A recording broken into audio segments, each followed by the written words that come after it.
building those relationships, if you are drowning and you're overwhelmed and you are scared, you think, I don't have time for people. And the truth is, then you should sell, because the value of small is relationships. And so if you don't have time for the thing that is your superpower, it's probably time to leave.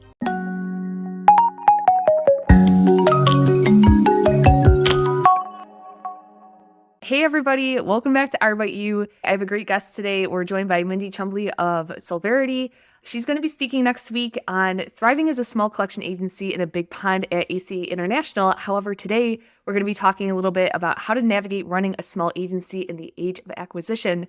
Mindy, thanks so much for coming on today. Super excited to have you. Thank you. I appreciate it. Yeah. For people who maybe aren't familiar with you, aren't familiar with your business, can you just kick us off with a little bit? Maybe tell us about how long you've been doing this and just a little bit about what you guys do. Absolutely. So we are family owned, kind of old school collection agency. My mom and I started it 27 years ago, and now she's retired and we take care of business. We're licensed in Washington, Oregon, and California. So our footprint is not national. We qualify as small and regional. And we're small but mighty, under 10. Okay, wow. Yeah, we do utilities, all third-party collections, utilities, some government work, a little bit of medical, and then quite a bit of retail. Okay, awesome. Yeah, and I'm glad that you gave us some context on the size of your agency, because I hear people people view like a 50-person agency and they're like, oh, we're super small. 10, I think, is a really great size. Like you said, small but mighty. For people who are of that size or a smaller agency, I guess from your perspective, what would you say are like some of the unique challenges that today smaller agencies are facing? One of the largest challenges is not believing everyone who tells you that you're extinct and you should sell as quickly as possible, because that is the message that you hear most of the time. And I recognize that is a reality for a lot of small agencies. You do have to be creative to navigate the other challenges. But the biggest challenge is just that belief that there's still space for you in the market. What everyone else says are the challenges I think are overcomable, but they are real. It's things like resource management and compliance and liability. And it's about being able to have a large enough footprint to meet your clients' needs. And all of those things are true, and they do happen. And some traditionally small agencies haven't found creative ways to manage this. And so they are choosing a path forward that looks like acquisition. It's not the only path forward. And so I think part of that important thing is just to remember that small can be a superpower, and that there are some really amazing things about being small, and that it doesn't have to be either or, that there is certainly a place for commodity-driven large agencies. There's also a place in the market for value added and small, and I want people to be encouraged and know that there are ways to still thrive. I'm speaking on a panel next week that you mentioned, but it's exciting because there's 4 of us speaking from all over the country, all small agency owners, and all really passionate about the fact that we're not going anywhere. And so it can be done. Yeah, absolutely. I think there's such a great spirit that comes from small agencies, particularly the family businesses. I love those out there. So that's cool to hear that you guys fall into that category. Now, I love what you were saying about there's certain things that make you guys stand out being that smaller agency. As you guys are like approaching clients, looking for clients, what are traditionally things that you guys like highlight that your agency might do a little differently than those bigger enterprise style client agencies? Absolutely. So there's a few things I think that we do better. One is that we're extremely flexible. So when things like pandemics or governor's orders or things like that happen, we can flex faster just because we don't have the bureaucracy and the footprint and weight of a large company. So I think that flexibility really can be important when you're looking at clients who want customization. So if clients need reporting differently, or they need specific scripts for their clients, those kinds of things, I think that flexibility.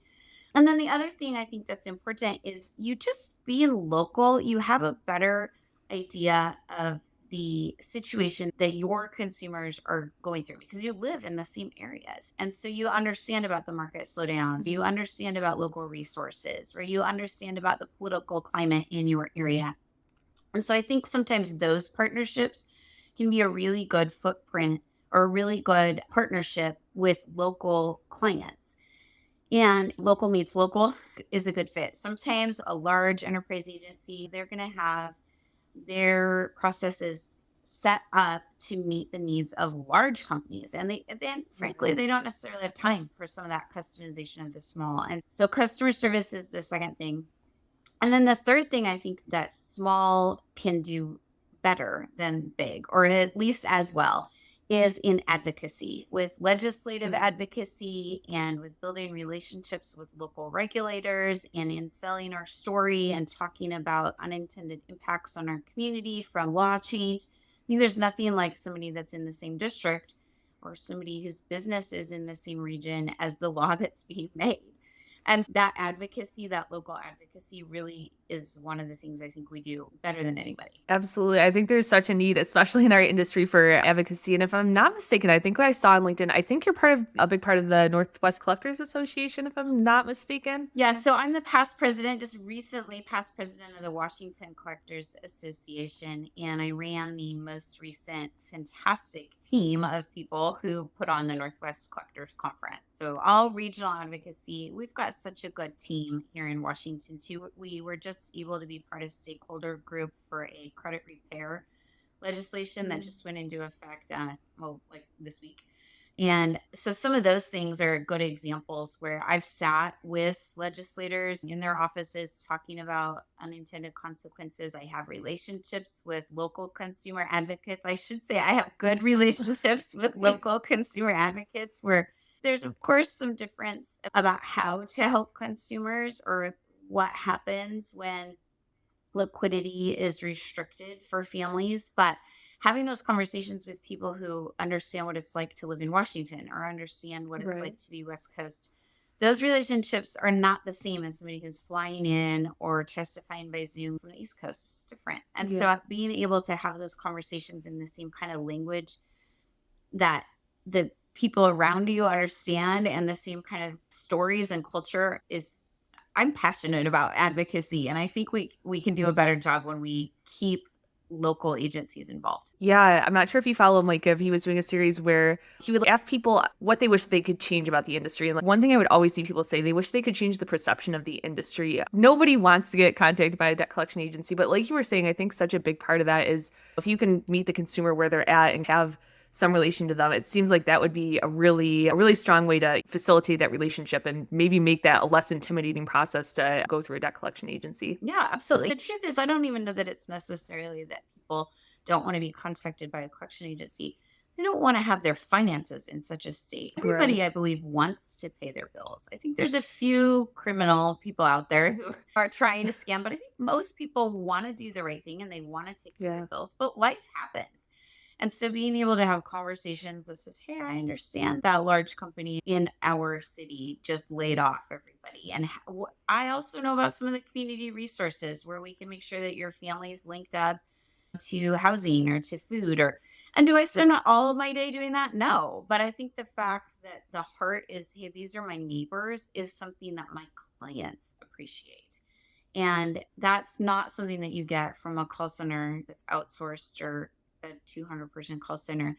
And I am certainly not bashing my colleagues in large agencies. I know some large agency owners who run fantastic shops and treat people well, but I don't think that they have the same relationships with the clients and even the same relationships with consumers that you can have on a small and local level. No, absolutely. It completely makes sense what you're saying there. And it seems in your role, like you've done a really great job of building relationships with different people at different agencies, at different advocacy groups. How much of that would you say being in a smaller agency, would you say that like having those different relationships has helped you, I guess, in terms of having less resources maybe internally at your own company? Oh my goodness. Yes. I have said over and over that if it wasn't for my benchmark group, I'm part of a benchmark group or a part of Washington Collectors Association and ACA, I would be out of business. There's too much to know.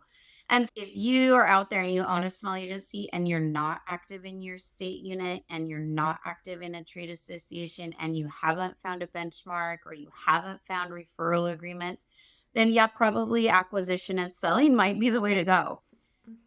But if you are able to leverage relationships, I think there's some fantastic partnerships that can be done in this market. And my relationships are critical. It's why we are thriving is the people who stand shoulder to shoulder with me. Yeah, I completely agree. We're a small company ourselves. We're a team of 15. And I can say, like, the people that we've met at different shows and just the people, and even yourself coming on here today, it's a really great community of people that I think all kind of band together and supporting each other. So, yeah, I could not agree more there. Thinking about your team internally, again, how important would you say that is of finding the right people, maybe like holding out for hiring the right people, and I guess retaining your staff that you do have when it's a small company? Huge. Yeah.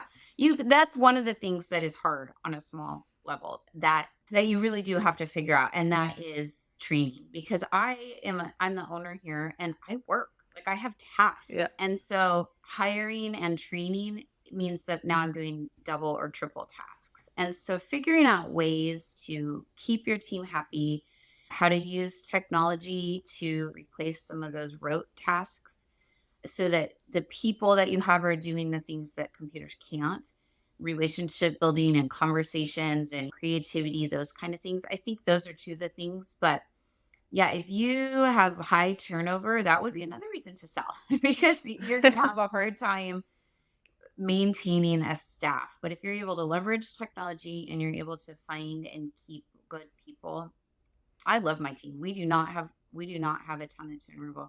Although I will say that right now I just hired somebody on purpose for a 6 month.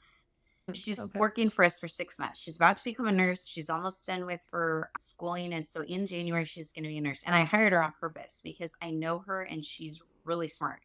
And so I hired her to help me actually build out a more robust training program. And so I Okay. think sometimes you can do intentional hires for short term, and that gives you some flexibility where maybe you can hire above who maybe would stay permanently. But so I have a really smart, highly educated person who needed a job for 6 months, and I have a project I needed to tackle, and that was a really good fit. So again, being creative is what can get some of those hurdles met. No, that's awesome. And it's always so exciting when you find somebody who's just like the perfect fit for a role. And So, yeah. Yeah. like, No, yeah, that's great. we That's win. great. It's like a win-win for everyone. Yeah. So, no, that's awesome to hear.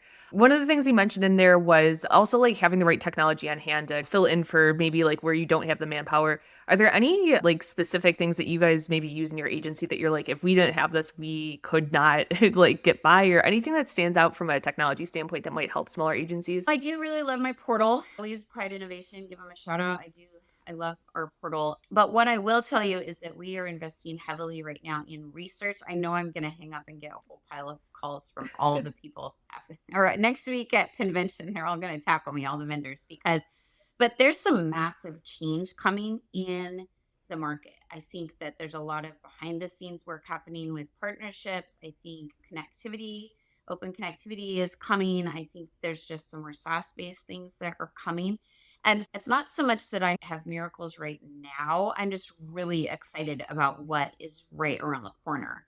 And so being involved in those conversations as a small agency and saying, hey, don't forget the small market, and showing some of our vendor partners why small still is something that they should consider as partnerships in their market. I know a few large companies who won't. And that's okay. I get it. Every company is different, but they won't partner with a small company because it's not worth their time.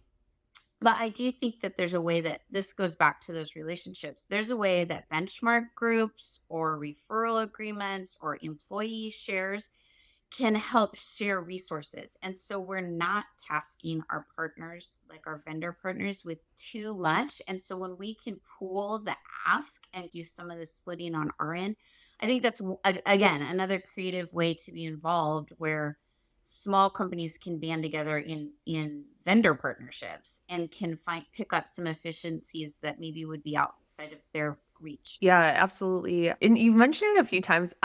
For a while, I hadn't actually known what it was until I had the opportunity to go join in on one of them. But you mentioned a benchmark group. For people who maybe aren't familiar with that term, could you maybe talk a little bit about what that is and maybe like how somebody could seek that out if they're interested in becoming part of one? Yeah, absolutely. So I have a couple things. A benchmark group is a group of people. Part of it is relationship building, and then part of it is number crunching. And so you find a group of people who you agree to be vulnerable and share your data. And you have to do it with a benchmark written agreement. You sign an NDA, an NDR, so you're not You're not going to tell each other secrets and that kind of thing.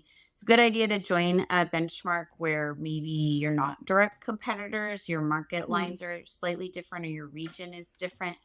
But once you have all of that trust factor, then what you have is the ability to access data and compare, like, my postage with somebody else's postage, or to compare my ROI on utility accounts and see, is there something I'm missing?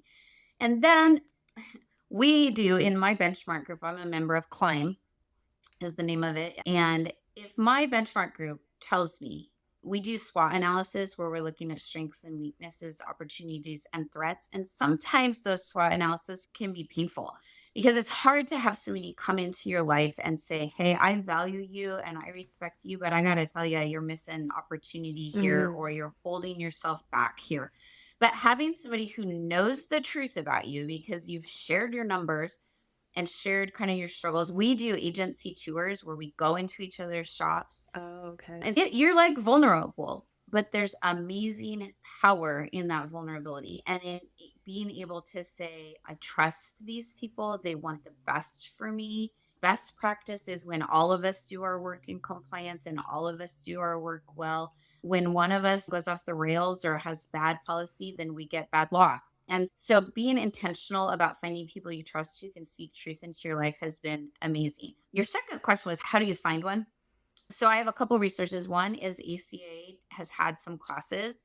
If you're a member of ACA and you can go, you can take, I think it's even still up on their hot topic page. You can look there and there's resources. But then the other thing is that Climb, our benchmark group, is flirting with some ideas of a little bit of growth, but also in mentoring other people who are interested in putting together a different group. And at the end, I'll give you my email address. And if somebody's interested in looking at what that consulting would look like, if you're interested in a benchmark group, I'd be willing to have that conversation.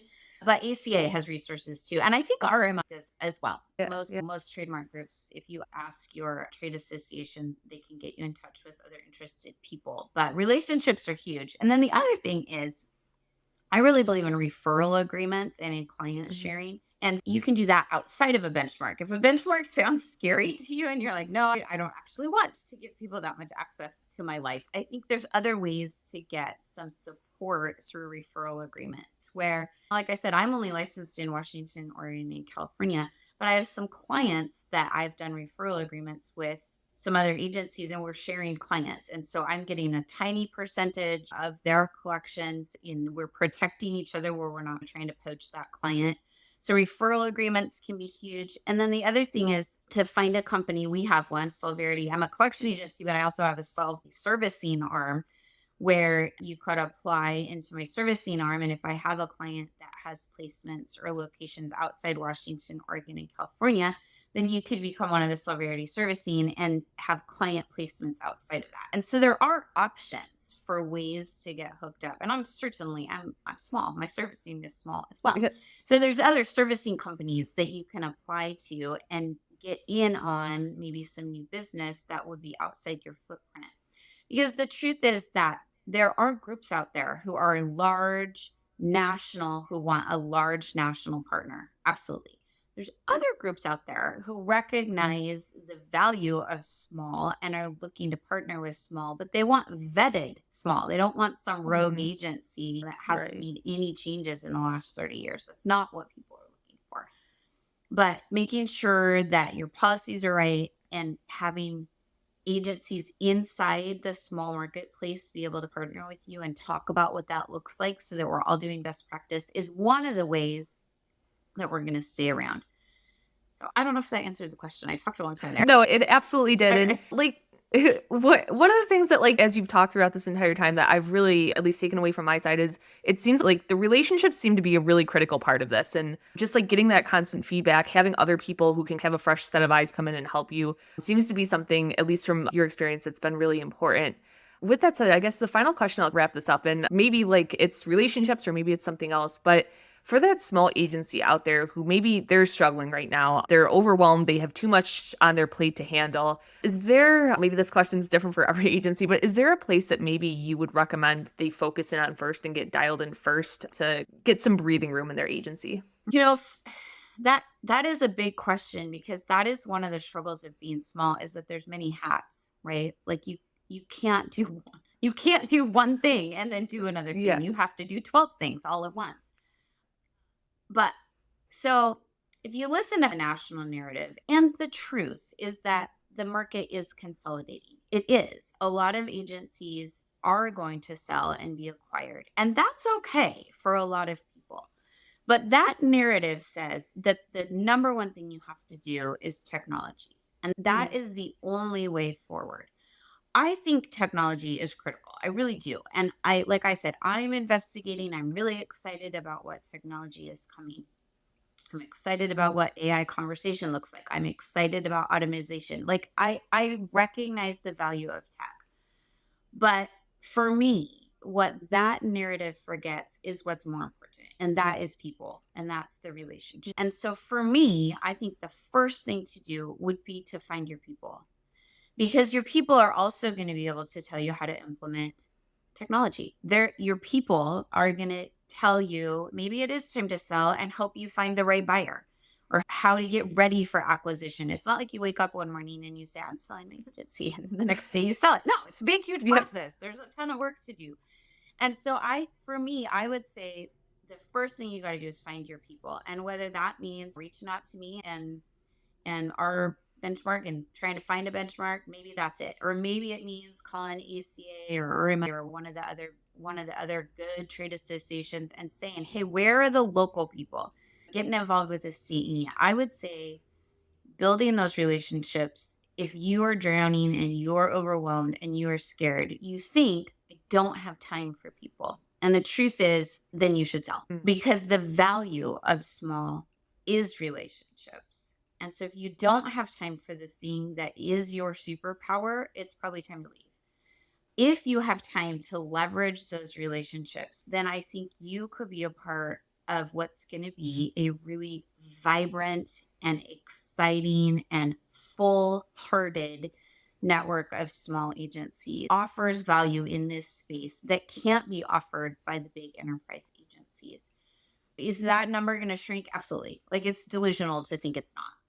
But it's also delusional to lose hope and to think there's no place for me. But you need people in your life who are telling you that. And if you don't have them, that would be the first thing that I would do. Awesome. Mindy, it's been so much great advice that you've shared in such a short amount of time. It's been a pleasure getting to know you, getting to know a little bit more about your agency. For people out there who your messages resonated with, either they're looking to work with you on a business relationship or maybe they're looking for more of a consulting relationship, can you tell us a little bit about where people can just contact you and maybe who like the ideal customer would be to work with you guys? Yeah, where can you find me? I'm on LinkedIn, Mindy Chumbley and Solverity. It's the word solve and the word verity, which the word verity means truth. And so in my idea, we're finding solutions with truth. And you can find me on LinkedIn. You can also find me at our website, which is solveritynw.com. So Solverity Northwest, because we are regional. So those are the two best places. My email is mindy@solveritynorthwest.com. So solveritynw.com. And who is my ideal? So I think if anything I said makes sense and the heart seems like a good fit, then we're going to be a good fit. If you're listening to me and you think that lady is cheesy and she doesn't know what she's talking about, she never once mentioned KPI, and I have no idea, then I'm probably not your girl, and that's okay. But if what you're looking for is that encouragement or that heart, because you know that's how the collections are going to be approached, then I'm probably a good fit. And that's true for clients and agency partners. Like I said, I am working on this Solverity servicing. And so if you're an agency that's, I'm in Texas and I would like a partnership, or I'm in the Gulf Coast and I would like a partnership, then that would be a good fit. If you're a client and you're concerned about how your customers are treated and how compliance is handled, I'm a good fit. Awesome. Again, Mindy, I appreciate you so much for taking time out of your busy day to come here and chat with us. And with that said, that has been our episode of Arbeit, and we look forward to seeing you at ACA. All right. See you next week. Thank you.